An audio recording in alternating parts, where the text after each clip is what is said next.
नमस्कार, मैं अशोक कुमार पांडे और स्वागत है आपका टीसीएच पर। महाराष्ट्र में होने वाले हैं चुनाव और महाराष्ट्र के चुनाव पर सबकी नजर बनी हुई है। खास तौर पे अंग्रेजी में जो कहते हैं, हरियाणा में जो डिबेकल हुआ है, हरियाणा में जिस तरह से कांग्रेस जीती हुई बाजी हारी है, उसके बाद सबकी नजर है महाराष्ट्र पे। महाराष्ट्र के चुनाव इसलिए भी इंपॉर्टेंट हैं कि जनता जबरदस्त कंफ्यूज होगी। एक एनसीपी है, एक टूटी हुई एनसीपी है, एक शिवसेना है, एक टूटी हुई शिवसेना है।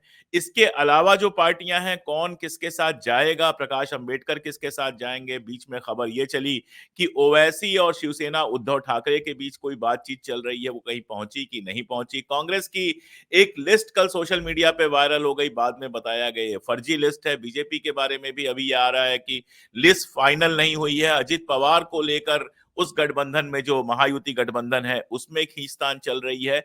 सीटों का बंटवारा कौन कहां से लड़ेगा और जनता क्या करेगी, ये सवाल महाराष्ट्र में बड़ा है। साथ में चुनाव आयोग ने कुछ चीजों को लेकर, महाराष्ट्र सरकार का जो रवैया था, जिस तरह से घोषित होने के बाद, डेट्स घोषित होने के बाद, आचार संहिता लगने के बाद भी वेबसाइट पे कई सारी योजनाएं लगाई गई। उसके पहले तो रातों रात टॉल हटा दिया गया, लाडली योजना का पैसा लोगों के पास पहुंच गया, वो सब तो उसके पहले था। लेकिन उसके बाद भी मन नहीं माना, उसके बाद भी कई नई योजनाएं लेकर आए। और इन सब के बीच एक सवाल जिस पर राजू भाई विस्तार से बात करेंगे ही, कि एक मामला है सुप्रीम कोर्ट में महाराष्ट्र का, सिंबल्स को लेके। शिवसेना का मामला है, एनसीपी का मामला है, और इस मामले में कोई रिजल्ट चुनाव डिक्लेयर होने तक नहीं आया। अब आने का कोई मतलब है भी नहीं और आएगा भी नहीं।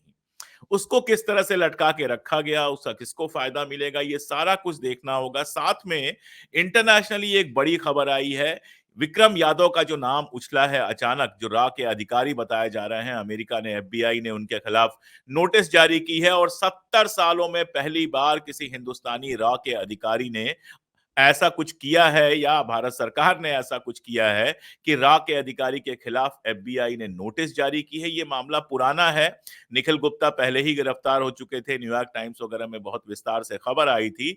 तो पहले कनाडा और अब अमेरिका की जो ये मार है, ये विदेश में कितना डंका बजा रही है, हम थोड़ा सा बात इस पर भी करेंगे। लेकिन पहले शुरू करते हैं महाराष्ट्र चुनाव से। राजू भाई, मैं कोई सवाल नहीं पूछ रहा हूं, सीधे क्या सिनेरियो आप देख रहे हैं, कैसे इसको देख रहे हैं। अखिलेश यादव वहां गए हैं, मुझे लगता है कि जिस तरह से हरियाणा में अखिलेश यादव के साथ समझौता इन लोगों ने नहीं किया, उनको एक भी सीट नहीं दी, उसको कुछ सुधारने की कोशिश होगी। वहां पर अखिलेश यादव को, समाजवादी पार्टी को एक आध सीटें देने की बात चल रही है। आप कैसे देख रहे हैं इस पूरे माहौल को? स्वागत है। अखिलेश यादव जी की समाजवादी पार्टी के अबू आजमी यहाँ पर रिप्रेजेंट करते हैं और उनकी सीट तो हम्म। रही है और उसमें कोई आश्चर्य नहीं है मुझे। लेकिन महाराष्ट्र में अभी देखिए कि इतनी सारी योजनाएं और इतनी सारी झूठी यानी बंदरबाट हुई है यहाँ पर, यानी ऐसे इस तरह से पैसे बांटे गए जो अपने टैक्स पेयर के ही पैसे थे। बस वो पर्दा डालने के लिए कि अडानी को जो ज़मीन दी गई है। मेन इश्यू यहाँ पर अडानी का है, धारावी का है, सॉल्ट लेक का है, वो सारी जो चीज़ें हैं, वो जिस तरह से अडानी को और 2400 जीआर निकाले गए हैं सिर्फ़ 100 दिनों में, और इतने सारे जीआर करीब-करीब सारे कॉन्ट्रैक्टर्स और अडानी मेनली उनको कुछ ना कुछ देने के लिए है, आम आदमी के लिए नहीं। बस वो लाडली बहना के नाम से ₹1500 2 महीने, 3 महीने दिए गए। और इसके लिए बस वो स्टेट बैंक ऑफ इंडिया में ऐसी लाइन लगी थी। एक बार मैं स्टेट बैंक में जा गया था, लेकिन वहाँ देखा कि 1 बजे तक इतनी इतनी भीड़ होती थी कि वो स्टेट बैंक वाले परेशान हो जाते थे। बोलते थे कि हमारा काम छोड़ के ये सब करना पड़ता है, ये सब सच, और बायोमेट्रिक वगैरह का बहुत सारा खेल था। तो कुल मिलाकर ये है कि महायुति ने, यानी भाजपा, शिंदे गुट और अजित पवार गुट ने कोशिश बहुत की है कि लोगों को वो क्विड प्रो क्यो, यानी पैसा देके, यानी लालच देके वोट ले ले। यानी पहले कैसा हुआ करता था कि वोटिंग के दिन, वो वोटिंग के पहले दिन वो बूट लिकर से दारू दिया जाती थी, पैसे दिए जाते थे। अब तो खुलेआम सरकारें ही पैसे देने लग गई इनकी। तो इन्होंने वो इंस्टीट्यूशनलाइज कर दिया है, पैसा दो, पैसा लो, वोट दो। तो अब वोट देने के बाद आपका धारावी हम ले लेंगे, ज़मीन ले लेंगे, सॉल्ट लेक ले लेंगे, आपका हसदेव का हालत आप देख रहे हैं, जंगल ले लेंगे, आरे ले लेंगे, सब कुछ ले लेंगे, लेकिन अभी ₹1500 में वो खरीद रहे हैं। तो ₹1500 बहुत कम कीमत है सर, महाराष्ट्र की ज़मीन, जंगल और जल की। तो वो लगाकर ये खरीद रहे हैं, एक बात है। और इतनी सारी पार्टियां, मनोज जरांगे पाटिल जो मराठा आरक्षण के भूमिका में के लिए प्रतिबद्ध है, वो हैं। फिर प्रकाश आंबेडकर का एक अपना ही अलग कहना है। प्रकाश आंबेडकर एक तरह संविधान की बात करते हैं और दूसरी तरफ पूरी तरह से भाजपा और इन लोगों को मदद कर रहे हैं। ये दिख रहा है। लक्ष्मण माने जी ने उस दिन ये बात कही कि वो हमारे लिए बहुत पूज्य हैं, हमारे लिए पूजनीय हैं, क्योंकि वो डॉक्टर बाबा साहब के पोते हैं, लेकिन हम क्या करें, वो दुकानदार भी है। तो ये बात लक्ष्मण माने मैंने जैसे व्यक्ति ने कही है, ऑन द रिकॉर्ड है, ये मेरी अपनी बात नहीं है। तो ये भी है। फिर ओवैसी का अपने अलग वो है। फिर आप देखिए कि लॉरेंस बिश्नोई नाम एक आगे आया है और महाराष्ट्र में एक बड़े नेता का मर्डर हुआ है, बाबा सिद्दीकी का। तो ये जो अतीक अहमद हुआ, फिर मुख्तार अंसारी हुए, उनके भाई हुए, कई मुस्लिम नेताओं का और मुस्लिम आम जनता में से जो लिंचिंग हुआ, वो नेताओं को भी जिस तरह से मारा गया, उसमें आप देखिए कि वही 9mm वाली रिवॉल्वर यूज की गई है, जो सेना और पुलिस के पास ही हुआ करती है। नहीं तो हम लोगों को अगर रक्षा के लिए, सुरक्षा के लिए गवर्नमेंट मुहैया कराती है तो 32mm वाली होती है। तो ये जो है, ये रशियन, टर्की रिवॉल्वर या पिस्टल कौन मुहैया कराता है, ये भी एक सवाल है। और ये इन्होंने अभी लॉरेंस बिश्नोई का नाम आगे किया है महाराष्ट्र में। अब सलमान खान से लेके सलमान के दोस्त, जबकि राम गोपाल वर्मा जी ने बहुत अच्छी तरह से लिखा है कि जब ये सलमान खान ने जब हिरन को मारा था तो बिश्नोई 5 साल का था। तो ये वही वाली बात हुई, मोदी जी ने कहा था कि टाटा को आप इंडस्ट्री शुरू करो, तब विवेकानंद 5 साल के थे। तो इसका कोई सर पैर नहीं है। और हिरन को मारने की बात आती तो सैफ भी उसमें थे और सोनाली बेंद्रे भी थी उस टाइम में। तो वो बात नहीं है, ये खौफ पैदा करना चाहते हैं। सलमान खान एक सिंबल है मुस्लिम लीडरशिप का और स्टारडम का, तो उसको डराना चाहते हैं, शाहरुख को डराना चाहते हैं। और ये तो देखिए, बिश्नोई वैसे ही है जैसे सोहराबुद्दीन थे, तो उनके पीछे जो है वो इम्पोर्टेंट है। और बिश्नोई गुजरात के साबरमती जेल में है, उनको जो स्क्रिप्ट दिया जाता है वो पढ़ लेते हैं बेचारे। अब मुझे आप बताइए, वहां से 700 लोग और 6 देशों में उनका कारोबार चलता है, कनाडा में आतंक फैला रहे हैं, कनाडा के प्रधानमंत्री कहते हैं। ये बिश्नोई नहीं है सर, इनके उसके साथ जो बाकी नाम है, अमित भाई का नाम है, डोवाल साहब का नाम है। तो ये सारे जो है, देखिए जेल में, गुजरात के जेल में उनका इंटरोगेशन करने को मुंबई पुलिस को मोहलत नहीं दी गई। तो बात समझ लीजिए कि इनका नाम लेकर अब जब बिश्नोई बाहर आएंगे, अगर आ सके तो, नहीं तो सोहराबुद्दीन तो जैसा उनका आपको नसीब। आपको क्या लगता है कि उसका महाराष्ट्र इलेक्शन पे असर पड़ेगा? सर बहुत पड़ेगा। मैं आपको बताता हूँ, मुस्लिम वोटर्स पे बहुत ज्यादा वोट उस पर पड़ेगा क्योंकि उनको निर्णायक बनाना चाहता है आरएसएस। और मैं आपको ये बात बताना चाहता हूँ कि बिश्नोई जब, अगर उनकी अच्छी नसीब होगा और बाहर आएंगे जिंदगी में जेल से, तो वो आश्चर्य होंगे कि अपनी ऑटोबायोग्राफी में इतना कुछ लिखने लायक है और मैंने इतने कुछ किया है 6 देशों में, और 700 लोग फेसबुक से मैंने अपॉइंट किए थे। ये मुझे सुनकर वो खुद भी हैरान हो जाएंगे। तो बिश्नोई बस एक नाम है, जैसे सोहराबुद्दीन नाम था, उन्होंने ये किया वो किया। आज वो मैं आजाद हूँ फिल्म है ना, उसमें आजाद ये करेगा, आजाद वो करेगा, आजाद ने ये किया, आजाद ये किया। तो ये चेहरा है, उसके पीछे कौन है ये हमको बताने की जरूरत नहीं। वो तो कनाडा ने अब जो प्रेस रिलीज किया है, या इसमें यूनाइटेड स्टेट्स का भी, और 5 आईज यानी यूके, न्यूजीलैंड, ऑस्ट्रेलिया, इन लोगों ने हमारे देश के जो आला लोगों का नाम स्पेसिफाई किया है, वो लोग स्पष्ट रूप से इसके पीछे है। और इनकी मोडस ऑपरेंडी गुजरात टाइम से यही रही है। तो इसका महाराष्ट्र के इलेक्शन पे ये बहुत असर होगा, क्योंकि ये डर पैदा करना चाहते हैं अडानी को। जो अडानी के खिलाफ बात करेगा, वो हंसदेव में देख रहे हैं आप, खून बह रहा है आदिवासियों का। वैसे ही यहाँ पर एसआरए वगैरह में जो लोग बात करेंगे, उनको सबक सिखाया जाएगा। अब लॉरेंस बिश्नोई आ गया है। लॉरेंस बिश्नोई एक नाम है और हिरन एक प्रतीक है। वैसे हिरन तो दशरथ ने भी मारा था और राम भी उनके पीछे गए थे, तो रामायण उसके बाद की कहानी है। तो अब सलमान खान डरे हुए हैं बेचारे, क्योंकि वो बीच में फंस गए हैं। लेकिन असल में कहानी कुछ अलग है, और वो कहानी का महाराष्ट्र इलेक्शन से बहुत नजदीकी संबंध है, क्योंकि मुंबई फाइनेंशियल कैपिटल है देश की, और ये बहुत चाहने के बाद भी सूरत या अहमदाबाद को वो दर्जा नहीं दे पाए। हालांकि जो भी उन्होंने ब्रिज बनाए, जो भी बनाया सूरत का मार्केट, वो बैंड बज गई उसकी। तो वो चाहते हैं कि किसी भी हालत में मुंबई और महाराष्ट्र पे कब्जा करे गुजराती कार्टेल। गुजराती लोग नहीं, गुजरात के लोग भी बेचारे अपनी विक्टिम ही हैं इनके। तो वो गुजू कार्टेल इस पे कब्जा करे, लेकिन वो कब्जा होने का राज ठाकरे अचानक शिवसेना के खिलाफ पक्ष में यानी बीजेपी के खिलाफ बोलने लग गए। तो समझ लीजिए कि उनको समझ में आया कि राज ठाकरे हमारे साथ रहते हैं तो उनके वोट हमें नहीं मिलते। तो अब वो राज ठाकरे के खिलाफ बोलेंगे तो कम से कम उनके वोट कट जाएंगे उद्धव ठाकरे गुट के। ये सोच है उसके पीछे। ये ऐसा होगा या नहीं होगा बात अलग है। अजित दादा के बारे में भी यही सोच रहे हैं लोग। तो ये सारी रणनीति अपनाने के बाद सारा प्रशासन बीजेपी यहाँ पर आकर अमित भाई ने कह दिया कि आप साम, दाम, दंड और भेद का इस्तेमाल कीजिए, लेकिन इलेक्शन जिताइए।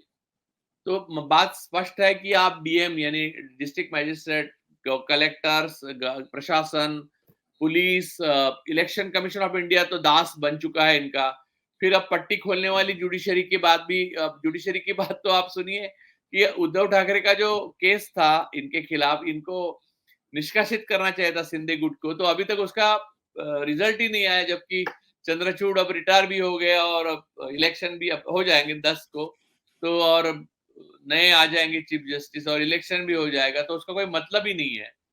तो आंख की पट्टी खोलने का मतलब यह है कि न्याय देवता आप देखेगी कि अदानी का आदमी है, ठीक है तो फिर जाने दो, या फिर ये आम आदमी है, रगड़ो। ऐसा कुछ है क्या? तो बात मेरी समझ में नहीं आ रही है कि हो क्या रहा है देश में। लेकिन महाराष्ट्र के इलेक्शन इतने आसान नहीं है। हरियाणा के आसान लग रहे थे, वो हाथ से निकल गए, क्योंकि this election is a scam actually. मेरा ये मानना है, आप मानो ना मानो, मुझे मालूम है और आप में और हम में इस बात में थोड़ा मतभेद है, लेकिन मैं इलेक्शन को स्कैम मानता हूँ। इलेक्शन कमीशन ऑफ इंडिया पूरी तरह से बेमतलब की बातें करते हैं। इधर उधर की बातें, तू इधर उधर की बातें मत कर, ये बता कि कारवा किसने लूटा। ये राजीव कुमार जी को कहने की जरूरत है, और ये पूरे संघ के स्लीपर स्लीप सेल बन के काम कर रहे हैं ऐसे हालात अगर में। इसे अगर महाराष्ट्र, अगर इसी लॉजिक को देखें तो फिर महाराष्ट्र में भी क्या है, महाराष्ट्र में भी यही होगा, अपने आप चुनाव हार जाएंगे, बात खत्म। सर मैंने फिर बाकी इलेक्शन सारा गणित जुड़ा जोड़ने का क्या मतलब है?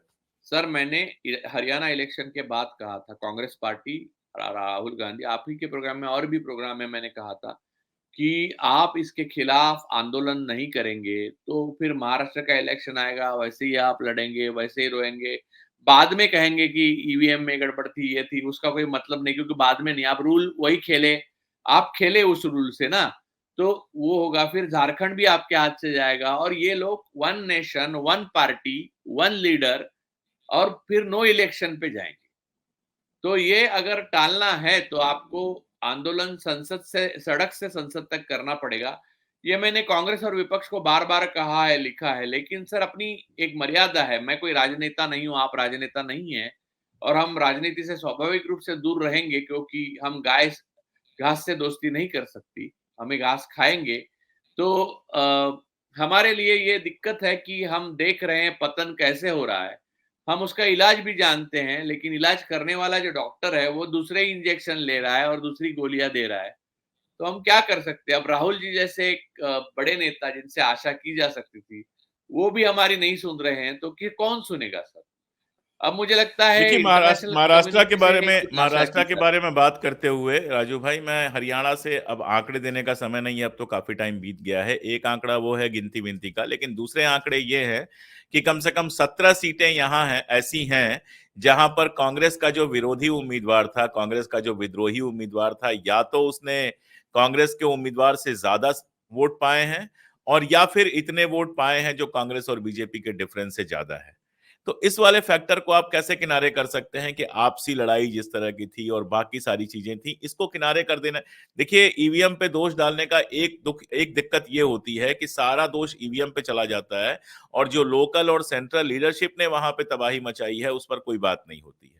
मैं वहीं आपको लेके जाना चाह रहा था, क्योंकि ईवीएम पर तो इतनी बात हो चुकी है, होती ही रहेगी, कि महाराष्ट्र के अंदर ये फैक्शनलिज्म, तीनों पार्टियों के बीच में गठबंधन का मामला, अब आप बता रहे हैं समाजवादी पार्टी भी आ गई है, ओवैसी आते हैं अगर तो इतनी सारी पार्टियों के बीच जो सीटों का बंटवारा है, बीच-बीच में बयानात आते रहते हैं, कभी कोई मुख्यमंत्री बनता है, कभी कोई मुख्यमंत्री बनता है, मुख्यमंत्री पद का उम्मीदवार घोषित नहीं किया जा रहा है। ये सारी जो इंटरनल फाइटिंग्स हैं, दीज़ आर समथिंग कांग्रेस कोई भी पार्टी कंट्रोल कर सकती है। जो ईवीएम का मामला है उस पर तो ठीक है, आंदोलन वगैरह सब कुछ ठीक है, लेकिन ये तो आप कंट्रोल कर सकते हैं ना। आपके उम्मीदवार को और आपके बागी उम्मीदवार को जितने वोट मिले थे अगर उसको ऐड कर दिया जाए तो बीजेपी हार जाती है, लेकिन नहीं हारी क्योंकि आपका बागी उम्मीदवार आप नहीं रोक पाए, क्योंकि टिकट का जो डिस्ट्रीब्यूशन था उसमें कहीं ना कहीं प्रॉब्लम थी। ये सारी चीजों को भी तो देखना होगा। सर यही माया जाल है, मैं आपको यही बताता हूँ कि इसी के ऊपर मैंने बहुत लिखा भी है। देखिए, ये जो कांग्रेस के साथ हम देख रहे हैं, क्योंकि कांग्रेस हार चुकी है और वो इलेक्शन उन्होंने गँवा दिए। ये बीजेपी में भी अंदर के खेमे होते हैं, उनमें भी बगावतें होती हैं, अशोक तंवर जैसे नेता भी वो पाला बदल देते हैं, बहुत सारी चीज़ें होती रहती है। मैं आपको ये बताता हूँ कि मैं ईवीएम का सिर्फ बात नहीं कर रहा हूँ, मैं वीवीपैट की बात करता हूँ एक्चुअली, ईवीएम की नहीं, वीवीपैट इज़ द प्रॉब्लम। लेकिन मैं वीवीपैट सिर्फ प्रॉब्लम का हिस्सा नहीं है सर, कंपोनेंट है, मैं बताता हूँ। एक तो स्थानीय प्रशासन जो है, वो मदद करता है, जहाँ 30, 40, 50 हज़ार वोटों से जीतते-वीतते हैं ना, वहाँ पर डीएम करते हैं। मैंने लोकसभा में यहाँ पर देखा है 5 सीटें ऐसे बीजेपी ने हासिल ली, बीजेपी या शिंदे गुट ने। तो ये एक चीज़ है। दूसरा, election commission of India rule जैसे रूल बुक को वो अल्टर करता है, वो एक चीज़ है।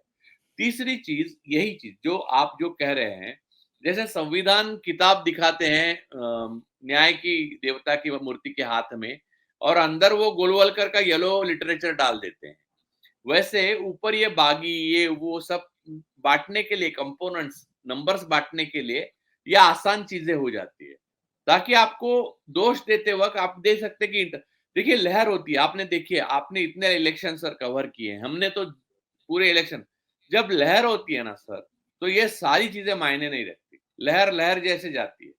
तो वो लहर अगर काम नहीं करती और ये सब छोटा फ्रैक्शन, इसको 32 वोट मिले, आजकल फिर आप आजकल आजकल राजू भाई, लहर जो होती है वो ट्विटर और सोशल मीडिया और यूट्यूब पे बन जाती है। जमीन पे लहर नहीं थी। मैं आपको बता दूं कि रिजल्ट आने के 15 दिन पहले मैंने ट्विटर पे बिल्कुल साफ साफ लिखा था कि अगर यही सब कुछ चलता रहा तो हरियाणा में मध्य प्रदेश छत्तीसगढ़ होगा, और मैं दुखी हूं कि मेरी बात सही साबित हुई। तो ये जो लहर थी ये टीवी पे, सोशल मीडिया में और यूट्यूब पर थी, अंदर उतनी भी नहीं थी जितनी हम देख पा रहे हैं। मैं बार बार लौट के आ रहा हूँ इस इशू पे इसलिए क्योंकि महाराष्ट्र का जो पॉलिटिकल माहौल है अभी मैं उसको समझना चाह रहा हूँ। वीवीपैट, ईवीएम इन सब पे तो बात कर ही लेंगे। नहीं, मैं ये बताता हूँ, वीवीपैट ईवीएम छोड़िए, इलेक्शन कमीशन ऑफ इंडिया कितना फ्री एंड फेयर है, और ये स्थानीय प्रशासन कितना फ्री एंड फेयर है। सर, जहाँ जुडिशरी कितनी फ्री एंड फेयर है, वो खुद कहता है कि यानी जुडिशरी कहती है कि मस्जिद में जाके जय श्री राम कहना गलत नहीं है, वो वाली क्या अपेक्षा कर सकते हैं। अब मैं आपको बताता हूँ, मैं आपको महाराष्ट्र पे आता हूँ।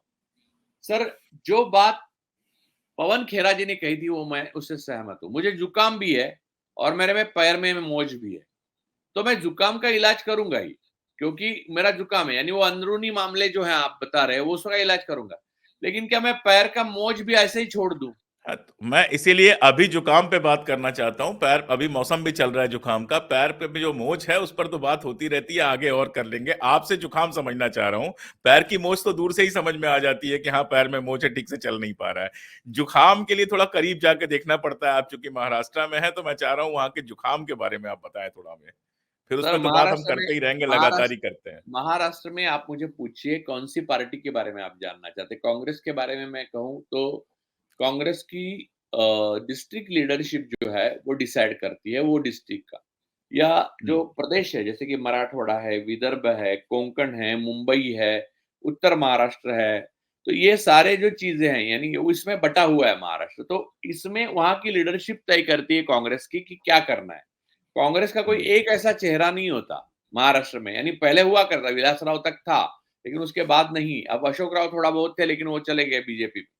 लेकिन लीडरशिप जो है वो कांग्रेस की जो लिस्ट आई है वो झूठी है, वो लिस्ट नहीं है अभी तक। वो कांग्रेस तो का बिल्कुल एबी है। फॉर्म तब जाता है जब इलेक्शन कमिश्नर उठने के मूड में होते हैं, 4:30 बजे, 5 बजे लास्ट होता है तो 4:30 बजे आता है, ताकि हमेशा जी। कांग्रेस का उम्मीदवार ये चिंता में रहता है कि साला मैं प्रचार कब करूं यार, मेरा नाम ही फाइनल नहीं है, अभी तक प्रचार कब करूं।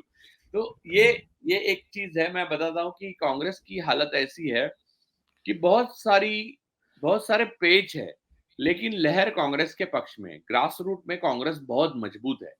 नेता नहीं है कांग्रेस को एक, और दूसरा है कि कांग्रेस का सामंतवाद जो है हर राज्य में, जैसे हुडा और ये सब, वैसे ही यहाँ पर भी बहुत ज्यादा सामंतवाद है।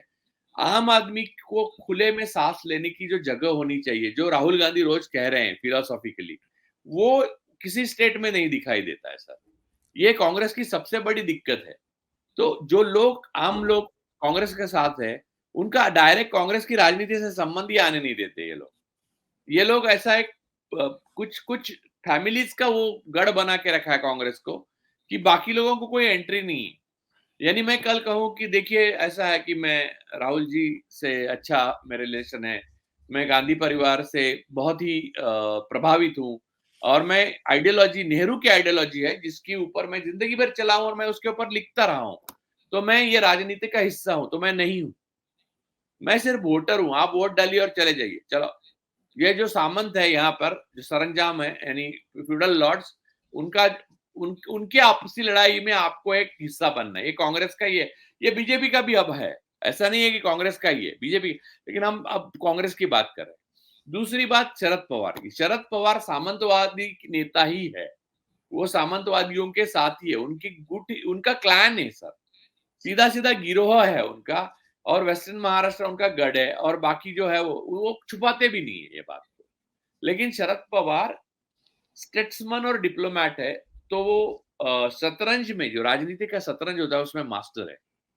और हालांकि कांग्रेस को एक नेता नहीं है तो ये सब कर नहीं पाते, तो वो शरद पवार जो करेंगे उसके भरोसे ही आगे बढ़ते हैं, क्योंकि पवार बेसिकली कांग्रेस ही माने जाते हैं, हालांकि है नहीं, वो कांग्रेस ही है, लेकिन मन से वो अडानी के भी है, बीजेपी के भी है, सबके हैं पवार। कांग्रेस में बहुत सारे ऐसे महत्वपूर्ण लोग हैं जो मन से अदानी के भी हैं, बीजेपी के हैं, सबके हैं। हाँ, तो शरद पवार इस तो मामले में कोई एक्सेप्शन राहुल नहीं है, भले गांधी, पार्टी के बाहर है।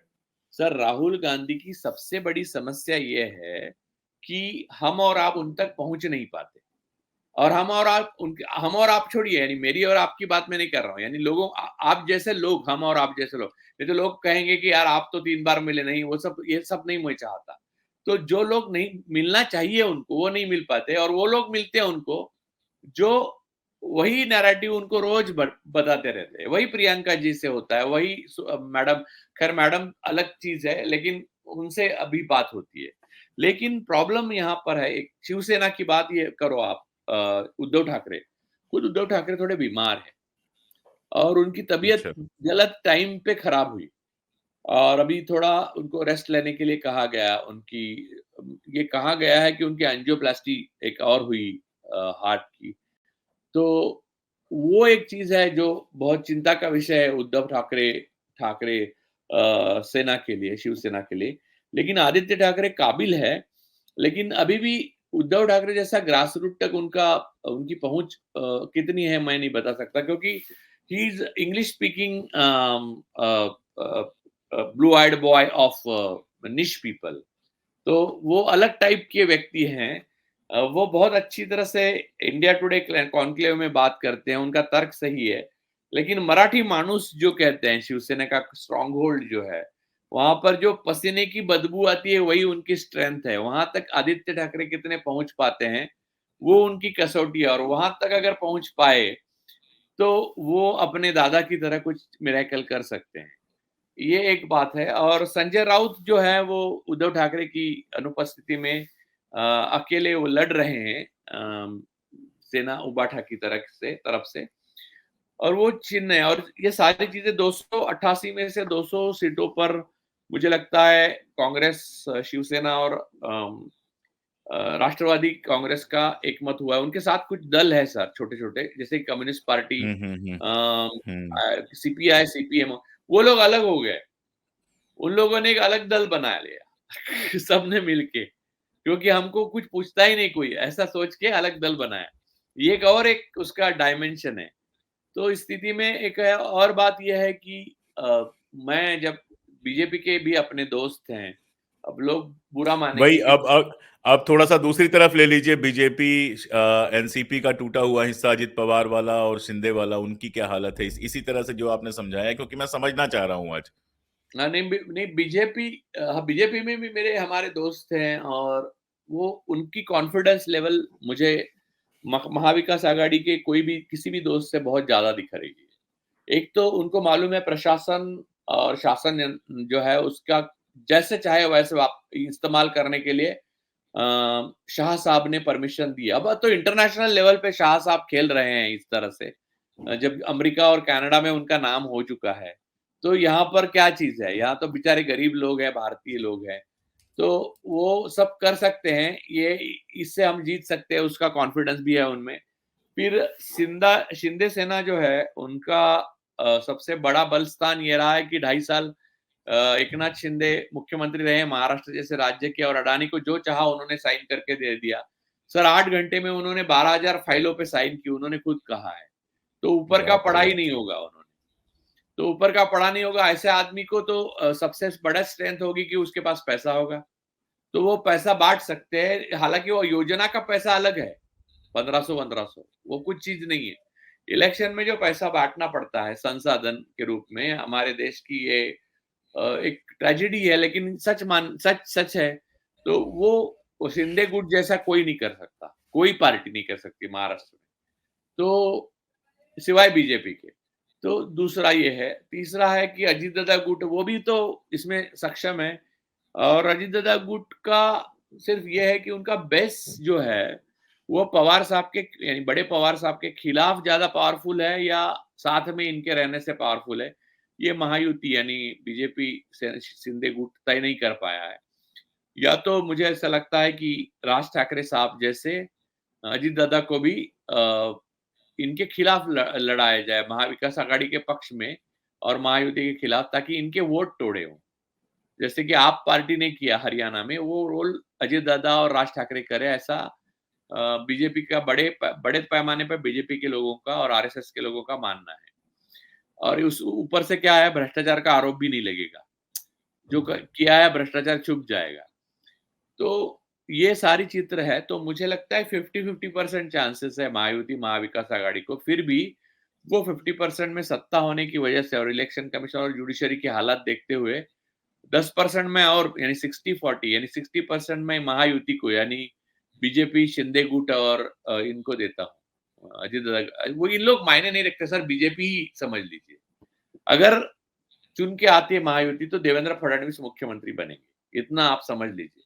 अब शिंदे साहब नहीं बनेंगे मुख्यमंत्री, क्योंकि शाह साहब ने उनको बोल दिया है कि देखिए इस देश में 3 ही पद इंपॉर्टेंट है, एक है प्रधानमंत्री, दूसरे है मुख्यमंत्री, और तीसरा है तहसीलदार। तो आपको मुख्यमंत्री हमने बनाया 2.5 साल के लिए, हमारे बहुत बड़े कद्दावर नेता और बहुत कार्यकर्ताओं को बहुत बड़ा त्याग करना पड़ा उसके लिए, तो आप और मांगे मत दीजिए हमें सीटों के लिए। तो इसमें मैसेज क्लियर है। अमित भाई स्पष्ट बोलने के लिए बहुत फेमस है, वो इतने स्पष्ट बोलते हैं कि था अमेरिका को भी मालूम हो गया है अब, और कनाडा को भी। तो वो सारी बातें हैं, तो मुझे नहीं लगता है कि अब दूसरा कोई। और आखिरी सवाल, इसके पलटने के चांसेस कितने हैं? ये जो 60-40 है, इसके पलटने के चांसेस हैं या ये आपको लगता है कांस्टेंट रहेगा? सर कैंपेनिंग अभी तक शुरू नहीं हुआ, प्रचार। राहुल गांधी आते हैं, प्रियंका गांधी आती हैं यहाँ पर, फिर अब और कैंडिडेट नहीं तय हुए, कैंडिडेट्स पर भी तो डिपेंड करेगा बहुत कुछ। कैंडिडेट्स तय नहीं हुए हैं। फिर उद्धव ठाकरे की तबीयत और ठीक हो जाती है और बात करना शुरू कर देते हैं। फिर ये इनके तीसरे जो साथी है पवार साहब तो मजबूत है, इसमें कोई शक नहीं।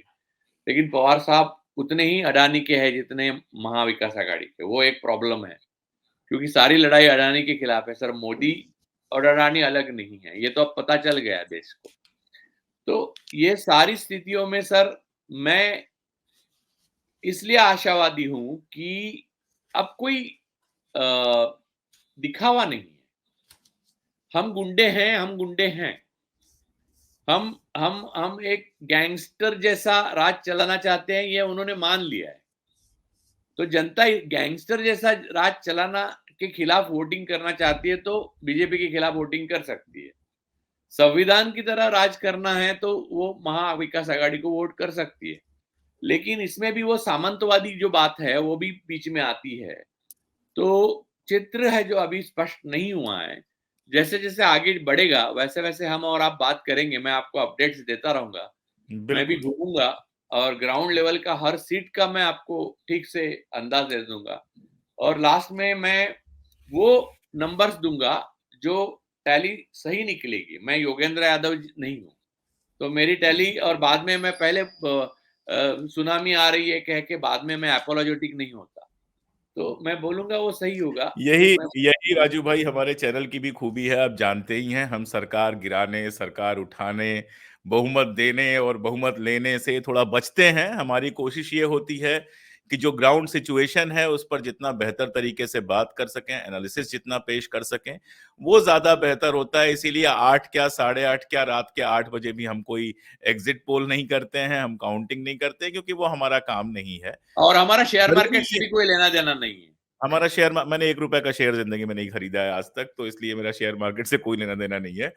जरूरी ये है कि जनता इस बात को समझे कि ये जो 5,000, 7,000, 10,000 आपके थैले में चले जाते हैं, ये कितने दिनों तक चलने वाले हैं, और इसके बदले में आपके दूसरे पॉकेट से, दरअसल आपके पॉकेट से नहीं, आपके तिजोरी से क्या क्या निकाल लिया जाता है वो आप देख भी नहीं पाते हैं। जो दिखाना चाहते हैं उनको कई बार एंटी नेशनल कहा जाता है, बाकी सारा कुछ कहा जाता है। और दूसरी बड़ी बात यह है, खास तौर पे अंबेडकर साहब, प्रकाश अंबेडकर जैसे लोगों से वहां तक हमारी आवाज नहीं पहुंचेगी, वो मुझे क्यों सुनेंगे।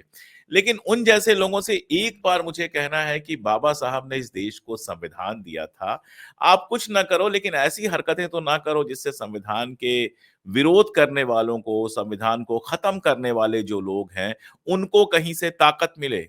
ये दो चीजें जो मैंने कही हैं, यही सूत्र है। और बाकी मैं बार बार जुखाम की बात करके मोच की बात टाल इसलिए रहा हूं कि मोच की लड़ाई लंबी है और वो पूरी तरह से आपके हाथ में नहीं है। कोर्ट जहां जहां तक सुनता है, आप जानते हैं, हरियाणा को लेकर कांग्रेस के लोग गए थे और कल तुरंत खारिज कर दिया, उस पर बात ही नहीं हुई है। मैं अगर लाइव ला पे देखे कोई, तो बात ही नहीं हुई है, तुरंत खारिज कर दिया गया है। लेकिन जुखाम ऐसी चीज है जो आप ठीक कर सकते हैं, और जुखाम ठीक होगा तभी मोच के खिलाफ ढंग से लड़ पाएंगे, वरना आपका ध्यान लगातार जुखाम पे भी बना रहेगा और मोच पे भी बना रहेगा। राजू भाई कुछ कहना चाहते हैं, उनके उनके साथ ही ये बात खत्म। नहीं, लक्ष्मण माने बहुत पुराने हाँ अम्बेडकरवादी बिल्कुल। कार्यकर्ता हैं। उन्होंने जो बात प्रकाश अम्बेडकर जी को आपने जो अपील किया है, उसके ऊपर उन्होंने बहुत अच्छा कहा। उन्होंने खुद कहा कि मैं सीनियर हूँ प्रकाश जी से ये मूवमेंट में, यानी जो दलित हाँ मूवमेंट है हाँ। उसमें, और वाक़ई वो सीनियर है। तो उन्होंने कहा कि मैंने प्रकाश जी से पूछा भी कि यार आप खुद नहीं जीत पाते, बाकी तो दूर की बात, तो आप क्यों लड़ रहे हैं? तो प्रकाश जी ने उनको कहा कि मैं जीतने के लिए लड़ता ही नहीं हूँ। तो इसमें उसका सार है, मोरल ऑफ द स्टोरी इसी में छुपी हुई है बस। यहीं पे हम तो मेरी बस बात में इसी मॉरल ऑफ स्टोरी पे फैसला जनता के लिए छोड़ते हैं। जनता देखेगी कि जो जीतने के लिए लड़ते नहीं, वो किसको जिताने के लिए लड़ते हैं। और ये बात सिर्फ प्रकाश जी तक महदूद नहीं है, बहुत सारे ऐसे लोग होंगे। कोई पार्टी के विद्रोही के रूप में आएगा, कोई दिल्ली की पार्टी से वहां पे पैराशूट से जाएगा। जनता को देखना है, जनता को चुनना है, जनता का भविष्य है। हमारा काम है जो दिख रहा है वो आपको विस्तार से दिखाते रहना। आज के लिए इतना ही। बहुत शुक्रिया राजू भाई, फिर जुड़ेंगे जल्दी ही। धन्यवाद। और अपने स्वास्थ्य का ख्याल रखिए, जल्दी अपना जुकाम ठीक कीजिए।